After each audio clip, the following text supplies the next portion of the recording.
Friday was an emotional day in the courtroom as Deputy Mason Moore's family and his fellow officers spoke about the impact of his death, and Lloyd Barrus himself addressed what happened before Judge Kathy Seeley made her ruling.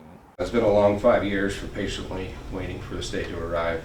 Prosecutors, along with Moore's family and friends, argued Barrus should receive life in prison without the chance for parole for his role in Moore's death and the attempted homicide of other officers. Give them peace by knowing that the evil that took Mason away from them will be locked away from society forever. Give them comfort in knowing that they will never have to return to testify in a parole hearing or court hearing again. Broadwater County Attorney Corey Swanson, who is on a leave of absence to serve a National Guard deployment, pointed to an incident years ago when Barrus was involved in another standoff with law enforcement. I don't ever want another family, another agency to ask, how did this man get out of prison? Because if he does, he will do this again. Mason Moore's brother expressed anger toward Barrus. Finally, Moore's wife Jody spoke about the effect his loss has had. The physical, mental, and emotional toll this has taken on us is immeasurable. None of this is okay. There's no excuse, no reason, no explanation, none. She also read a letter that her husband had left for her in case of his death. I love you now and always. Your loving husband.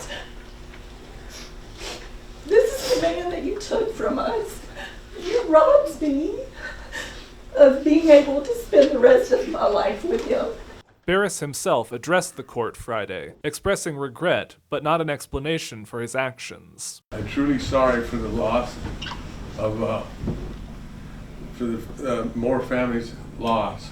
His attorneys again asked that he be sentenced to the Montana State Hospital instead of prison, saying it's undisputed he suffers from a mental illness and that he needs to be kept in a therapeutic setting. We've heard talk about him being evil. Mr. Barrus is seriously mentally ill, and as a result of that, should be, in spite of what he has done, be treated humanely. But Judge Kathy Seeley, who previously ruled Barrus was able to understand the criminality of his actions despite his illness, rejected that argument and sentenced him to 3 life sentences in prison without the possibility of parole. He never, in his rendition of what occurred on that night, has cited fears or delusions. He has cited helping his son and that his son wanted to avoid a charge of attempted murder. Barrus will be taken to the Lewis and Clark County Detention Center Friday evening before being transferred to prison on Saturday. In Townsend, Jonathan Amberian, MTN News.